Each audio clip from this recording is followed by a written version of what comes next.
2024 లేదా 25లో డిగ్రీ లేదా బీటెక్ చదివారా? సాఫ్ట్‌వేర్ జాబ్ కోసం ఎదురు చూస్తున్నారా? అయితే కోడ్ జ్ఞాన్ 100 డేస్ కోర్సులో చేరండి, జాబ్ సాధించండి. Welcome to Suman TV. నేను మీ Suman TV Nag. Nominee versus legal heir దేనికి సంబంధించిందైనా సరే, అంటే చట్టబద్ధ వారసత్వం అనేటువంటిది ఒకటి ఉంటుంది, నామినీ అనేటువంటిది కాకుండా. అయితే ఎగ్జాంపుల్ని బట్టి కనుక మనం చూసుకుంటే, అంటే ఒక్కొక్కరికి ఒక్కొక్క సిచ్యువేషన్ బట్టి, అప్పుడు కొంతమంది ఫిక్స్డ్ డిపాజిట్ పెట్టుకుంటూ ఉంటారు. అంటే బ్యాంక్ డిపాజిట్ పరంగా చూసుకున్నా, లేదంటే బ్యాంక్లో ఉన్నటువంటి అకౌంట్కి నామినీ ఒకళ్ళు ఉంటారు, చట్టబద్ధంగా ఉండేటువంటి వాళ్ళు ఇంకొకళ్ళు ఉంటారు, లేదు అసెట్స్ మీద కొంతమంది ఉంటారు. అలా రకరకాలుగా చూసుకుంటూ ఉంటాం మనం. ఈ నామినీ వర్సెస్ లీగల్ హెయిర్స్కి సంబంధించినటువంటి వాటిలో ఈ వారసత్వపు హక్కు ఏ విధంగా ఉంటుంది, ఎవరికి చట్టబద్ధత ఉంటుంది అనేది ఈరోజు మనతో పాటు హైకోర్టు అడ్వకేట్ అలగిరి రవీంద్రనాథ్ గారు ఉన్నారు. వారి మాటలను తెలుసుకుందాం. Hello sir. హాయ్ అండి నాగరాజ్ గారు. నామినీ వర్సెస్ లీగల్ హెయిర్ ఎలా సార్, అంటే ఈ రెండింటిని ఏ విధంగా మనం చూడాలి? కొంతమందికి ఏంటంటే అథారిటేటివ్గా హక్కు నాకే ఉందని చెప్పి వేరే వాళ్ళు ఆస్తిని కూడా తీసేసుకుంటారు, బ్యాంక్ బ్యాలెన్స్ని కూడా తీసేసుకుంటారు. నామినీ నేనే ఉన్నాను కదా, నాకే కదా చెల్లుతుందని చెప్పేసి. అవునండి. ఎలా తీసుకోవాలి వీటిని? చట్టాలు అసలు ఎటువంటి వాటికి ఏం చెప్తున్నాయి, ఎవరికి ఆ రైట్స్ ఎక్కువ ఉంటాయి? ఈ రెండు పదాలు చాలా మంది సొసైటీలో చాలా కన్ఫ్యూజ్ అయిపోతుంది. నామినీ అంటే హక్కు ఉంటుంది, లీగల్ హెయిర్ అంటే హక్కు ఉంటుంది. కాబట్టి ఈ రెండింటి పదాలకు ఉన్నటువంటి డిఫరెన్స్ తెలియదు. ఫస్ట్ ఆఫ్ ముందుగా గుర్తుపెట్టుకోవాల్సింది, యాక్ట్లో కొన్ని పదాలు ఉంటాయి. Banking regulation act, insurance act, ఆ యాక్ట్స్లో ఈ నామినీ అనే పదాన్ని వాడతారు. కానీ ఎండ్ ఆఫ్ ద డే మనం ఫైనల్గా చూసుకోవాల్సింది మన రాజ్యాంగం ద్వారా లభించినటువంటి వారసత్వపు హక్కు చట్టం ఒకటి ఉంటుంది. దాన్ని హిందూ సక్షన్ యాక్ట్ అంటారు. హిందూ సక్షన్ కావచ్చు, ముస్లిం కావచ్చు, క్రిస్టియన్ కావచ్చు. ఆ వారసత్వపు హక్కు చట్టం ఏం చెప్తుందో అందులో ఉన్నటువంటి టెర్మినాలజీ, అంటే పద ప్రయోగం ఇంపార్టెంట్.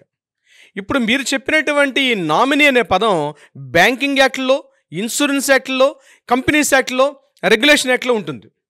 కానీ వారసత్వపు హక్కు చట్టంలో నామినీ అనే పదం ఉండదు. అక్కడ లీగల్ హెయిర్ అనే పదం ఉంటుంది. అంటే వారసుడు, వారసురాలు అనే పదం ఉంటుంది. మరి ఈ రెండింటికి ఉన్నటువంటి డిఫరెన్స్ ఏంటి, ఎలా మనం మాట్లాడుకోవాలి అంటే, గుర్తుపెట్టుకోండి, బ్యాంకులో మీరు ఏదైనా డిపాజిట్కి వెళ్ళారు, ఒక ఎఫ్డి డిపాజిట్కి వెళ్ళారు. ఎఫ్డి డిపాజిట్ చేసేటప్పుడు వాళ్ళు మీ నామినీ ఇవ్వండి అని అడిగారు అనుకోండి.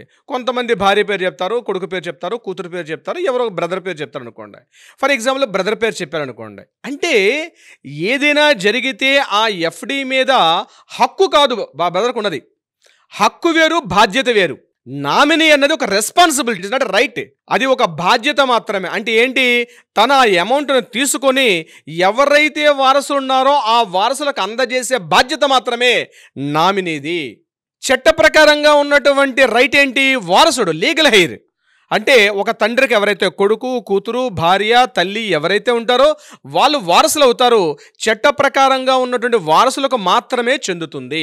ఇప్పుడు ఇందాక నేను చెప్పిన ఎగ్జాంపుల్, ఒక 10 లక్షల రూపాయలు బ్యాంకులో ఒక పెద్ద ఆయన ఎఫ్డీ చేశారు, తన బ్రదర్ని నామినీగా పెట్టుకున్నారు.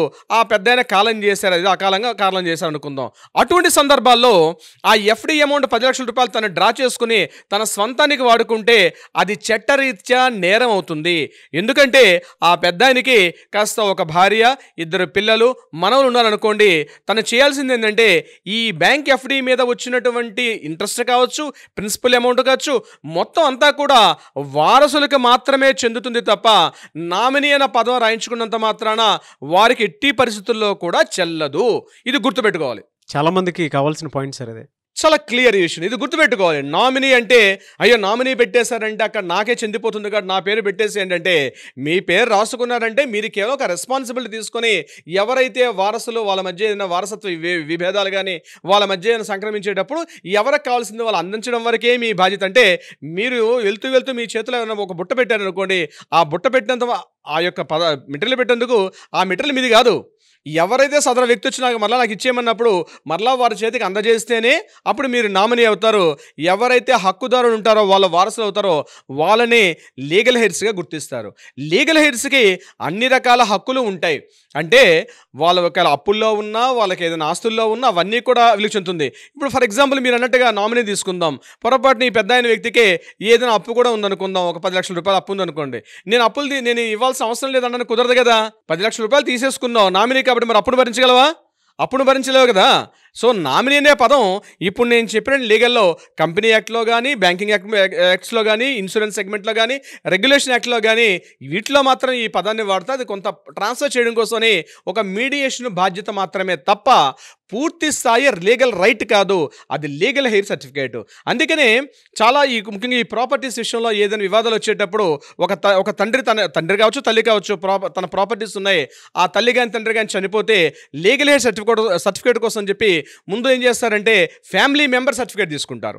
అది ఎంఆర్ఓ గారు ఇష్యూ చేస్తారు. ఫ్యామిలీ మెంబర్ సర్టిఫికేట్ తీసుకున్న తర్వాత ఆ ఫ్యామిలీ మెంబర్ సర్టిఫికేట్ తీసుకొని మళ్ళీ కోర్టుకు అప్రోచ్ అయితే కోర్టు ఇష్యూ చేస్తుంది లీగల్ హెయిర్ సర్టిఫికేట్. దానికి కొంత ఫీ చెల్లించుకోవాలి. లీగల్ హెయిర్ అంటే ఆ తండ్రికి నేనే కొడుకుని, ఆధార్ కార్డులో పేరు లేకపోతే ఎస్ఎస్ సర్టిఫికేట్లో పేరే కాదు, రకరకాల ఈక్వేషన్స్ మారిపోతుంటాయి. సో ఇది కోర్టు గుర్తించే కరెక్ట్, ఈ తండ్రికి నువ్వే కొడుకువి అని కోర్టు గుర్తిస్తే ఆ లీగల్ హెయిర్కి మాత్రమే వర్తిస్తుంది, అది లీగల్ హెయిర్. నామినీ విషయంలో మాత్రం అటువంటివన్నీ కూడా ఉండే అవకాశం లేదు. సో ఇది క్రిస్టల్ క్లియర్, నామినీ వేరు, లీగల్ హెయిర్ వేరు. నామినీ పేరు రాసుకున్నంత మాత్రాన వారికి పూర్తి హక్కులు వస్తాయి, అమౌంట్ తీసేసుకున్నారని చెప్పి వాళ్ళు ఏదైనా అమౌంట్ తీసేసుకున్నా లేకపోతే ఆ ప్రాపర్టీని తీసుకుంటే తప్పనిసరిగా వారసులు వాళ్ళ మీద కేసులు వేసి మళ్ళా వాటిని వెనక్కి తీసుకొచ్చే ప్రయత్నం కూడా అనేక సందర్భాలు జరిగింది.